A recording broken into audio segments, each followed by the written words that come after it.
My ex Mill sent her church friends to harass my daughters and I.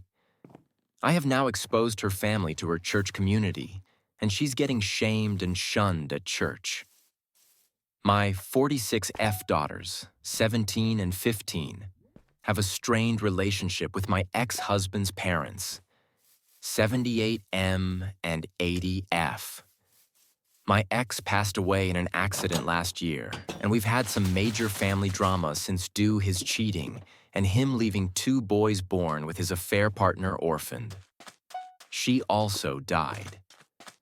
Part of the drama has been my ex-in-laws trying to get custody of my daughters and them also trying to live with us. First one we're going to court over, second one will never happen. Where we live, there's a weekend market with fresh produce, eggs, meats, and other products straight from farmers. This week was extra special since it was my youngest birthday. Since her party is later in the month, I decided to give her a budget and set her loose on the market to get whatever she wanted. Mostly chocolate and sweets. After an hour, I did start getting worried, and just before I called her, she called me. She was crying, saying some weird people have cornered her. I ran to her with my oldest daughter to find 6 older women berating my daughter for being unchristian, for refusing to spend time with her paternal grandparents, or for wanting to be a good big sister to her poor orphaned baby brothers.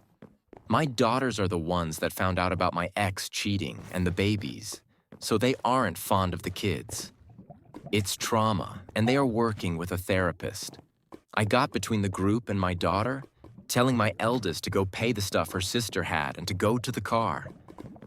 Then I turned to the women, some who I knew from when we went to my ex-in-law's church, and ripped them a new one. They told me I was worst for refusing to obey my ex-in-laws like a good Christian wife. Barf. Eventually, the screaming turned too loud, and we were all asked to leave the market. I met with my girls in the car, the women following me like a group of vultures. I managed to get in the car and drove away. After my girls went to bed, I got online to talk to another member of that church that I'm in good terms. I told him about what happened, and after he apologized, he told me what was going on. My ex-mother-in-law posted this massive story in the church's Facebook group about how horrible my daughters and I are. How we are leaving them homeless and penniless. They inherited my ex's personal bank account and his life insurance. And how my daughters don't even talk to them. She also accused us of being the reasons she lost her grandsons. The boys are now living with distant relatives of my ex-husband. Basically, it was a sob story worthy of a Hallmark movie. And of course, they were getting all the love and support from the more extremist members of their church. This church and its members are a bit annoying, especially with LGBTQ+ topics, but they have a small saving grace. They are incredibly strict about cheating. It's a big no-no, be it from a husband or a wife equally. Now, how did she get around blaming me about affair children without exposing the cheating? She claimed the other woman was our surrogate since I was unable to have more children. Then said I didn't want the babies because they were boys, which is absolutely disgusting to be accused of. Well, I decided it was time to clean up this mess, and since I was mid-divorce when my ex died, I had all the evidence needed. And since the divorce wasn't completed, I don't have any legal ramification for releasing all the evidence. I was off the next day and went to a print shop to get copies of all the delightful pictures of my ex cheating, his text conversations with his affair partner, the ones with his parents confessing to his cheating and getting support from them, my ex-in-laws harassing me about the divorce, and my coup de grace. All the emails and text messages of them bullying my daughters about their baby brothers. In one of them, they call my daughters bastards, and telling them it was their fault their father died since they told me about the affair and I began the divorce. This one was literally 2 days after my ex died. I paid extra for all of this to be printed in beautiful high-quality paper. Then when I got home, I sat down for hours to make delightfully personalized binders. They look like the little prayer song packets the church give for everyone to take to sing hymns. The first picture when opening the binders is my ex and his side woman making out in our living room. Their faces are easy to discern, and the girl looks nothing like me. Different skin tones and hair color. Underneath I wrote, ex-husband's name and a fair girl's name, love story. I took them to the church before service. There's a desk in the back with the songbooks for people that need Sash forget their own, and they never check them. The gossip mill was quick and harsh. The names my ex and his affair partner got called in the Facebook were so bad, the pastor himself had to get involved just to keep things relatively PG-13. People were angry at my ex-in-laws for their abuse to my daughters. But what made me laugh was that I was still in the wrong for the divorce. But it is understandable that I failed on my duties after the shock, and I possibly will one day return to the light, unlike my cheating husband and his Jezebel. They used another word I can't use here, I imagine. I got 2 apology letters in the mail for my girl and an invitation to join the church for support. As for my ex-in-laws, they got shamed into leaving the church. My ex-mother-in-law made a post on her wall about how alienated she feels and how no one cares for the elderly anymore. How she wished her great son was still alive since he would have taken care of her and her husband. With what money? I don't know, since I was the breadwinner. Explanation on the will. My ex-husband had a will that named his parents as beneficiaries. As far as I was aware, he had told me he had named our daughters, not them. I never pushed for me to be the beneficiary as my own. Will has my daughters as the beneficiaries, not him. The days that followed were nothing short of surreal. You would think that after getting caught in a public lie and being exposed for supporting their cheating son, my ex-in-laws would have quietly retreated into the shadows, licking their wounds like any reasonable person might. But no, that's not how narcissists operate. Instead, my ex-mother-in-law doubled down on her victimhood. She began posting cryptic Bible verses on her Facebook wall about betrayal, loyalty, and the trials of Job. The irony of comparing herself to Job, who was an actual victim of divine misfortune, while she had actively participated in harassing her grieving granddaughters, was rich enough to give me cavities. Meanwhile, the fallout at the church was more intense than I could have imagined. It turns out that when you expose a golden boy's dirty laundry in high-definition color, people start digging deeper. Several other women from the congregation reached out to me privately, sharing that they too had been targeted by my ex-meal's meddling in the past. One woman confessed that years ago, she had almost been driven out of the church when she divorced her abusive husband, with my ex-mother-in-law leading the charge to shun her. Another revealed that she had once been cornered in the parking lot by my ex-mother-in-law and 2 other elderly henchwomen, much like what happened to my daughters. It became clear that my ex-mother-in-law had long been a self-appointed morality police officer, just without any actual morals. Seeing the community finally turn on her was like watching the final act of a Shakespearean tragedy unfold. There were whispered conversations during Sunday services. People who used to flock to her side now averted their eyes and steered clear of the pew she occupied. Even the pastor, who once spoke so highly of her, started referencing forgiveness and humility in his sermons, pointedly glancing at her side of the church while doing so. Of course, none of this stopped her from playing the martyr online.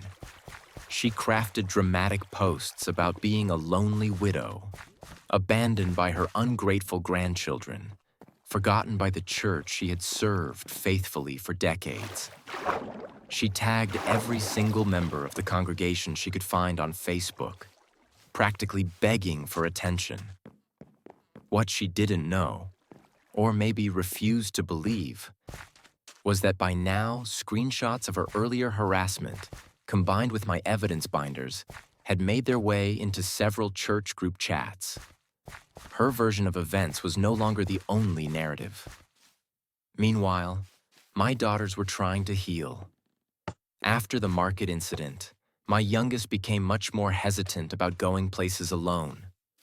She clung to her sister and me for a while, afraid that another group of angry old women might pop up behind the produce stands or lurk in parking lots. I enrolled both girls in extra therapy sessions and made sure they knew, really knew, that none of what happened was their fault, that their grandmother's behavior was not a reflection of their worth or character. One evening, after dinner, my eldest looked up from her phone and said, "Mom, they're making TikToks about Grandma." I nearly choked on my tea. "Excuse me." She snickered and showed me a TikTok compilation someone had made. Not from our family, but from someone in the congregation. It was set to dramatic violin music and featured screenshots of my ex-Mill's Facebook posts alongside screenshots of my evidence binders. The captions were merciless. "When you support your son's affair and bully grieving teenagers but still want to be called Christian." Ma'am, Jesus wept. Somebody call the retirement home. Their Karen is loose again. It had thousands of views. I didn't know whether to laugh, cry, or feel guilty. But mostly, I laughed.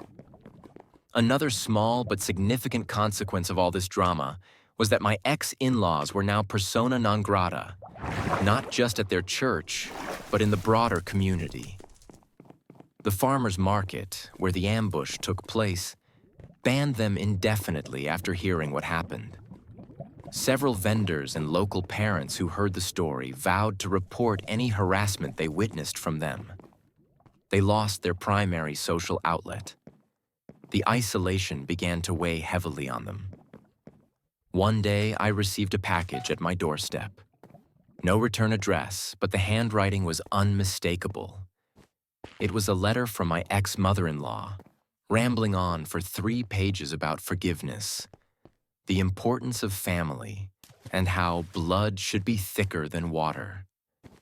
She demanded, yes, demanded, that I facilitate a reconciliation between her and my daughters, that I bring them to see her so they could all heal together. No apology, no acknowledgement of her wrongdoing, just entitlement dressed up as concern. I tossed it into the recycling bin without a second thought. Shortly after, she escalated things even further. She tried to contact my daughters directly. My youngest came to me with her phone trembling in her hand. A slew of messages from a strange number, all from her grandmother, guilt-tripping her for abandoning family and forgetting where you come from. That was the final straw. I consulted with my attorney and filed for a restraining order. It took a few weeks, but eventually it was granted. My daughters were legally protected from her harassment. Any further contact would land her in serious legal trouble. The moment the restraining order was delivered to her home, she unleashed a fresh tirade on Facebook, claiming persecution and elder abuse. She painted herself as a feeble, helpless old woman terrorized by her evil daughter-in-law. Her remaining supporters, all 3 of them, rallied to her defense. But it was too little, too late. The broader community, and crucially, the church leadership, had seen the truth. Meanwhile, my daughters began to bloom again without the constant threat of emotional blackmail hanging over them. My youngest took up art classes, pouring her emotions into painting stunning landscapes and vivid portraits. My eldest joined a debate team at school, channeling her fire into well-structured arguments that left judges speechless. They were healing. We were healing. As for me, I rediscovered parts of myself I had long neglected during my marriage. I started hiking again, something my ex always complained was a waste of time. I met new friends. I even started dating again, carefully, slowly, someone who treats me and my daughters with genuine kindness. But one thing never changed. I kept the binders. They're tucked away in a safe now, just in case my ex-in-laws ever get it into their heads to try anything else.